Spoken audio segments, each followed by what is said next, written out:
Bapak bisa memberikan suatu langkah yang bijak tentang masalah dari KIPKA ini sendiri untuk para mahasiswa. Karena saya melihat banyak dari teman-teman yang dari desa yang UKT-nya cukup tinggi karena tidak dapat bantuan dari pemerintah, itu menjadi suatu kesulitan, Pak. Terima kasih, Pak. Jadi dana bantuan yang disalurkan lewat Kartu Indonesia Pintar itu memang untuk mereka yang berlatar belakang keluarga ekonominya lemah.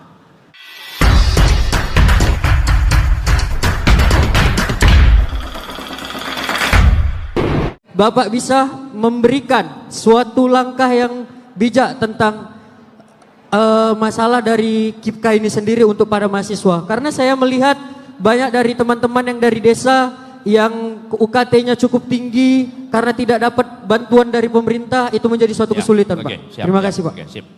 Bung Yuda, terima kasih.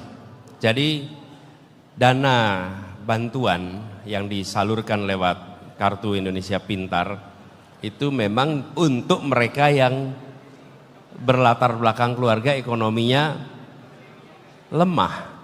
Jadi ini memang diperlukan dua sisi. Satu, bila Anda sudah makmur, janganlah ambil hak orang lain yang sesungguhnya bisa mendapatkan dari itu. Jadi saya ingin mengingatkan pada para penerima yang mendengar ucapan ini. Bila Anda menerima dan sesungguhnya Anda mampu, saya minta kembalikan. Karena ketika Anda mengembalikan, ada satu anak yang bisa mendapatkan dari Kartu Indonesia Pintar itu. Itu menjadi kontribusi Anda pada mereka. Itu panggilan moral. Malu rasanya mengambil uang yang sesungguhnya haknya mereka yang prasejahtera. Tidak terhormat sama sekali. Jangan pernah bangga menerima KIP ketika itu adalah haknya orang lain. Memalukan dan merendahkan diri Anda. Nomor satu. Yang kedua, pemerintah harus membangun, insya Allah itu kita ingin buat, mekanisme pelaporan tepat sasaran atau tidak. Karena kalau tidak tepat sasaran, Anda tidak bisa melaporkan sekarang. Tidak punya tempatnya. Anda tahu tapi Anda belum punya tempatnya, bukan? Nah, kita akan siapkan mekanisme pelaporan sehingga orang lain yang mengetahui bisa melaporkan dan pemerintah bisa melakukan revisi, review. Itu jawabannya. Oke, izin Pak, saya ingin bertanya lagi kepada Bapak gitu kan. Jadi terkait dengan apa yang kita laporkan, pasti kami sebagai seorang pemuda ingin untuk membantu daripada pemerintah gimana KIPKA ini bisa merata gitu kan Pak. Tapi pada kenyataannya oknum yang ada di dalam pemerintahan sendiri suka masih memanipulasi data kepada para mahasiswa kepada anak-anak sekolah yang bisa dibilang katakan ibunya seorang PNS pun kadang mendapatkan Pak dia seorang KIPKA. Jadi saya cukup agak kesel gitu, cuman langkah terbaik dari Bapak Anies ya, apa untuk ke depannya? Menurut saya begini, jadi yang nama kita ini punya kecenderungan senang kalau menjadi tangan di bawah. Ini yang harus dihentikan. Dan mereka yang sudah, seperti saya katakan tadi, sudah mampu jangan.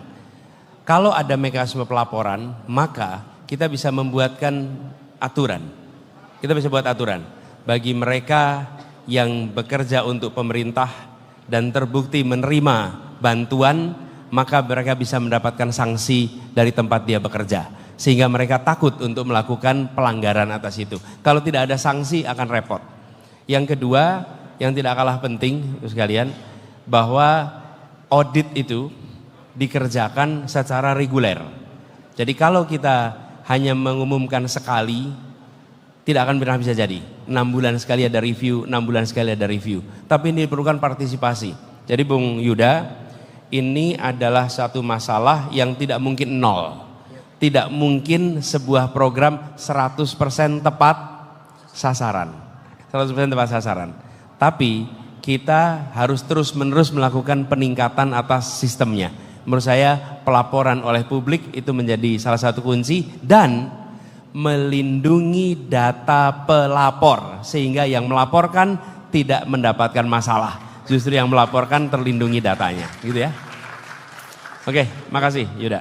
Terima kasih Pak atas kesempatan dan waktunya. Izin Pak.